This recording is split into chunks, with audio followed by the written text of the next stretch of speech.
Good morning. I certainly want to take this opportunity to thank everybody in the Liaison Committee for the incredible amount of work you've done to pull this together. And I had prepared something with PowerPoint and all these goodies, but based on the conversation last night, I realized, no, I think I'm going to go do something quite different this morning. And we all have copies of the various papers that have been prepared. I'll leave that to you to read. This morning I kind of want to focus in on just a few things, but bearing in mind that we do have this timer in front of it, I suspect at a certain point I might have to invoke the Romney-Obama approach to moderated debates, if that's all right with you, and we get around the 10-minute mark. Well, we'll use that loosely, right? We won't do that this morning, will we?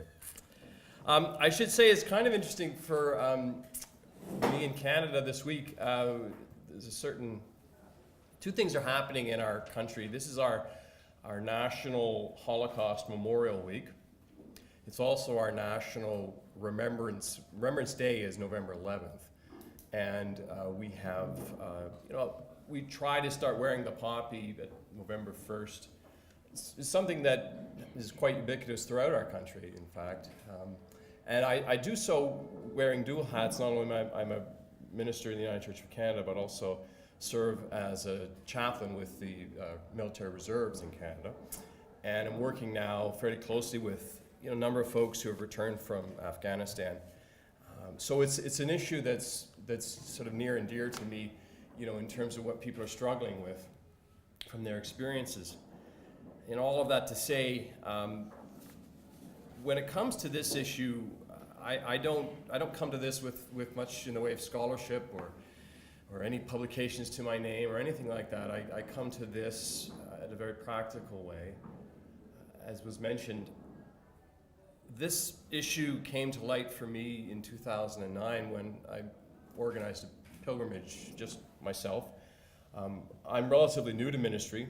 Prior to that, I was in the business world and flew around the world doing a number of work in business development for technology companies. And I think I gained an appreciation for what it takes in a multicultural world we live in to be in dialogue, to try and understand what it means to be working with people in different cultures. And I brought that into ministry. And the only reason I went into ministry was, as I tell folks, I basically ran out of excuses with God that I should have been doing this a lot earlier, but I always had reasons why not to. And so I found myself in 2009 going on a pilgrimage, and everybody I talked to in my church said, Andrew, here are all the groups you need to go and see. Top of the list, Andrew, you got to go see Seville. Got to check them out.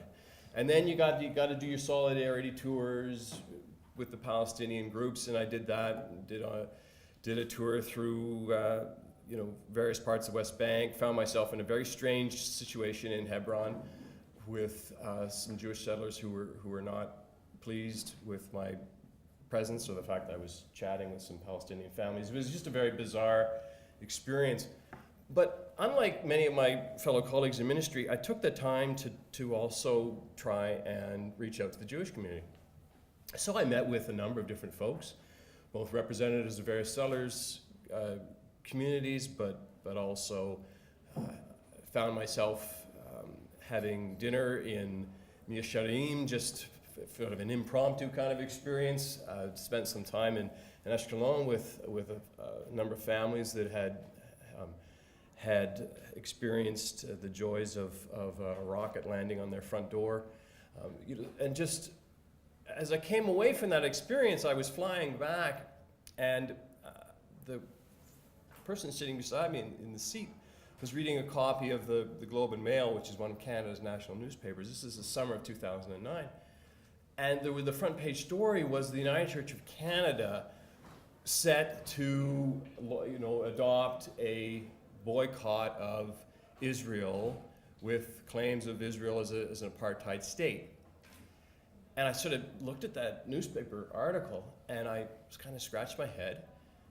And I just had this overwhelming sense that there was a fundamental disconnect with what I had just experienced in the Holy Land and what was in front of me in my own church. And it wasn't really until that point that this sort of dawned on me that there's something fundamentally wrong with what's going on. Now, I'm a good soldier. I follow orders. And I said to myself, well, what do I do? So I had been assured by the folks at the National Church that, well, Andrew, we've dealt with that. We're going to have a 3-year consultation. We're going to go across the country. We're going to involve every local church. We're going to have a dialogue on Israel-Palestine. To which I thought, well, that's great. That sounds wonderful. So I didn't kind of do much more. And so the months passed and nothing was happening. I was calling up the national office. I said, why aren't we getting this consultation? Well, didn't you see that we've launched? I said, well, what was that? The only thing I saw was this document from this organization called Kairos. Who are they? Well, that's our consultation. I said, well, what? That's one perspective, but what about, well, we're going to do, so the months passed, and the months passed. I've been promised that we would have this national paper.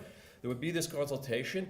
It wasn't until May of this year that the National Church finally put out its consultation paper. But it wasn't a consultation paper. It was a working group report. Now we need to understand that in 2009, when this sort of had found its way into our national agenda, it was something that kind of grew up from the various activist groups that had found their way into our church. You gotta understand, the National Church of Canada is a bit different.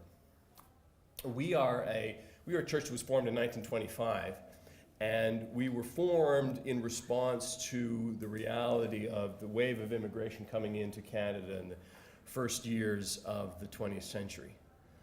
And people were just building churches. Methodists, heaven forbid, Methodists and Presbyterians were just actually getting together and building a church out in Alberta and western provinces of Canada because, well, it didn't make sense to build 2 churches.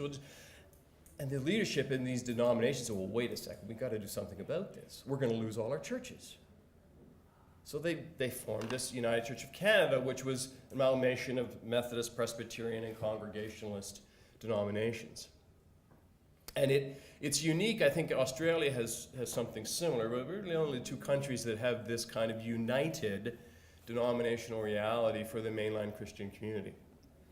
Although I hate to use that expression, mainline Christians, anymore. I don't think there's anything mainline about us. So we arrived at the situation in 2012 where it was almost like a done deal. The consultation paper was nothing close to being a consultation. It was a paper that is believed by the majority of my colleagues to be a middle-of-the-road compromise. We're patting ourselves on the back that we're having an economic action only against products from the settlements. They don't even have the courage to call it a boycott. It's called an economic action. And there are a number of other items. I'll leave that to you to read in my paper about what we've asked. Many of these will be familiar with you. But I want to conclude. I got 1 minute here. Corey, this is a great little rig. I have to get me one of these for church, seriously. I want to conclude on a hopeful note. And that is, as part of this exercise, we did a survey. When I say we, my group, I'm going to pass these out if you want to take a copy of this. faithfulwitness.ca is a website that I've set up. And I've been engaged with a number of national Jewish organizations in Canada, B'nai B'rith, Friends of Simon Wiesenthal, Center for Israel and Jewish Affairs, who have been very helpful in working with me. But I also have a number of colleagues. We are now getting together to organize a response in terms of a longer-term response, a more meaningful response. Yes, I should have done this earlier. Yes, I waited too long, but here we are. The other good piece of news is we did a survey of men and women in the church, not the leaders, but the people that ultimately pay the bills. The differences of opinion could not have been more stark between what the national policy that was passed at our national meeting and the men and women and families that come to our church. a survey that showed the vast, overwhelming majority of people who pay the bills in our church do not want to see us go in the direction we're going. So I am hopeful that we have a kernel of a body of folks in our church who truly do want to challenge what has happened. And I'm looking forward to this group, whatever emerges from this and other initiatives, equipping us, as Paul says in Ephesians, to equipping the saints to kind of confront what is happening. And so I again, thank you for the opportunity to be with you. And I'm very hopeful that what we're able to germinate here this week will pay dividends in initiatives like mine and others to really kind of reverse the tide that unfortunately has taken hold of many of our Protestant churches. Thank you. Thank you very much.